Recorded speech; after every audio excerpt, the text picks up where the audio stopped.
بسم اللہ الرحمن الرحیم الحمد للہ رب العالمین والعاقبۃ للمتقین والصلاة والسلام علی سید الانبیاء والمرسلین وخاتم النبیین مولانا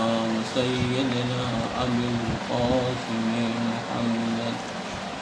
وآل الطیبین الطاہرین المعصومین ولعنۃ اللہ علی اعدائہم اجمعین من الآن إلی قیام یوم الدین اما بعد فقد قال اللہ تعالی فی کتابہ المبین وهو أصدق القائلين وقوله الحق بسم الله الرحمن الرحيم لا تهنوا ولا تحزنوا أنتم الأعلون إن كنتم مؤمنين۔ قرآن مجید آج سے 1400 برس پہلے صاحبان ایمان کو یہ خوشخبری دے چکا ہے کہ نہ تو تم اپنے آپ میں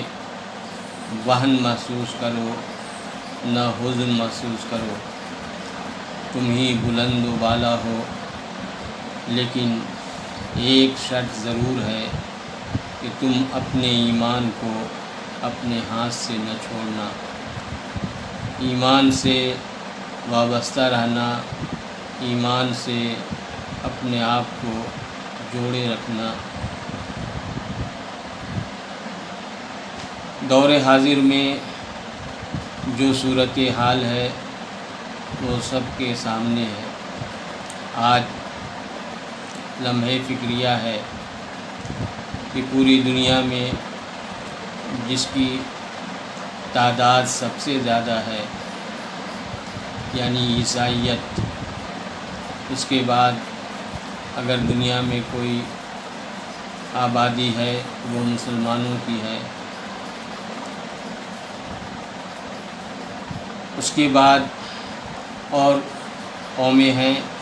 لیکن ان قوموں میں سب سے کم تعداد میں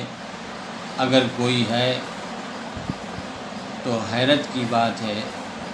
کہ جس کی تعداد بہت ہی کم یعنی 1 کروڑ کے اندر 80 یا 90 لاکھ کی تعداد میں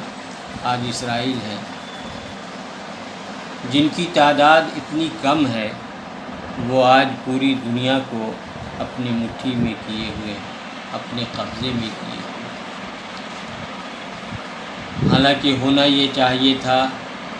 کہ یہ برتری جو آبادی کے اعتبار سے سب سے بڑی تعداد میں تھی یعنی عیسائیت، اس کو حاصل ہوتی، لیکن دور حاضر کا یہ المیہ ہے، اور شاید اس کی اپنی وہ جد و جہد ہے جس جد و جہد کے ذریعے سے اس نے اپنی کم تعداد ہونے کے باوجود دنیا میں اپنا ایک مقام بنایا، اپنی ایک برتری حاصل کی ہے۔ لیکن یہ برتری خود اس کی ذات تک ہوتی تو کوئی بات ایسی نہ تھی، لیکن یہ برتری اب وہ ہے کہ جس کے ذریعے سے دین اسلام کو موقع بموقع جیسے بھی ممکن ہو رہا ہے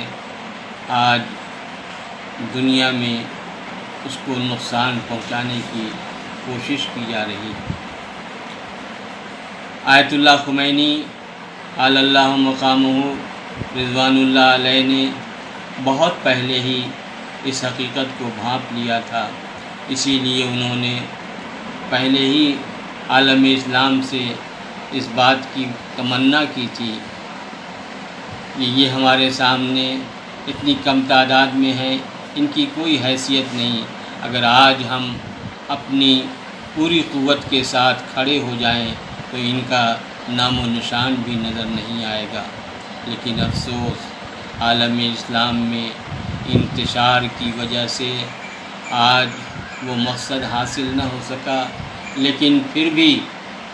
قرآن کے حکم کے مطابق کہ قل انما اعظکم بواحدہ ان تقوموا للہ مثنی و فرادا، میں تمہیں ایک ہی بات کی نصیحت کرتا ہوں کہ تم کھڑے ہو اللہ کے لیے، چاہے تنہا کھڑے ہو چاہے جماعت کے ساتھ کھڑے ہو۔ بیت المقدس تمہارا قبلہ تھا، ہے، رہے گا،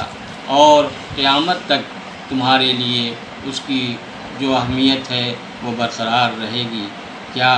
آج یہ المیہ نہیں کہ ہمارا وہ بیت المقدس جو قبلہ اول تھا اس پر ایسی غاصب حکومت، ایسی جابر حکومت کا قبضہ ہے کہ جو کم از کم ان لوگوں کو جو دائرہ اسلام میں ہیں اس بات کی اجازت نہیں دیتا کہ وہ جا کر اپنے واجبات کو ادا کر سکیں، یہ المیہ ہے۔ اس لیے ظلم کبھی بھی باقی نہیں رہتا ہے۔ مولا کائنات غالب کل غالب علی ابن ابی طالب علیہ السلام کا فرمان ہے کہ دنیا میں حکومت کفر کے ساتھ باقی رہ سکتی ہے لیکن ظلم کے ساتھ باقی نہیں رہ سکتی ہے۔ اسرائیل کو جتنا ظلم کرنا ہے ظلم کرے، لیکن یقین جانیے کہ ایک دن ایسا آنے والا ہے کہ اس حکومت کا خاتمہ ہو جائے گا اور پھر سے اسلام کا بول بالا ہو جائے گا۔ جو اسلام نے 1400 برس پہلے پیشن گوئی کی تھی اور جو اسلام نے برتری کی سند عطا کی تھی، آج پوری دنیا میں اس بات کی ضرورت ہے کہ اسلام کی اسی برتری کو، اسی محبت کو، اسی الفت کو جو دین انسانیت ہے، جو دین رحمت ہے، جو دین آسانی والا دین ہے، جو دین لوگوں کو ایک دوسرے سے جوڑتا ہے، جو لوگوں کو ایک دوسرے سے وابستہ رکھتا ہے، وہ دین آج بھی انسان کو آواز دے رہا ہے کہ اگر تم سیدھا راستہ چاہتے ہو، اگر تم صراط مستقیم چاہتے ہو تو ان کے راستے کو اپناؤ جنہوں نے صراط مستقیم پر چل کر کے اپنی گردنیں کٹوا دیں، اپنے خون کا نذرانہ پیش کیا۔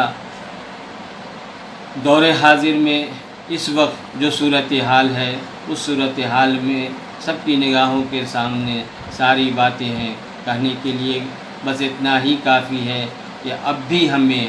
ہوش میں آنے کی ضرورت ہے اور اپنی اس کھوئی ہوئی طاقت کو پھر سے حاصل کرنے کی ضرورت ہے، جس کے ذریعے سے ہم عالم اسلام میں ایک مرتبہ پھر اس اسلامی طاقت کا مظاہرہ کر کے اس بیت المقدس کو جو ہمارا قبلہ اول ہے ہم اسے آزاد کرا سکیں۔ بیت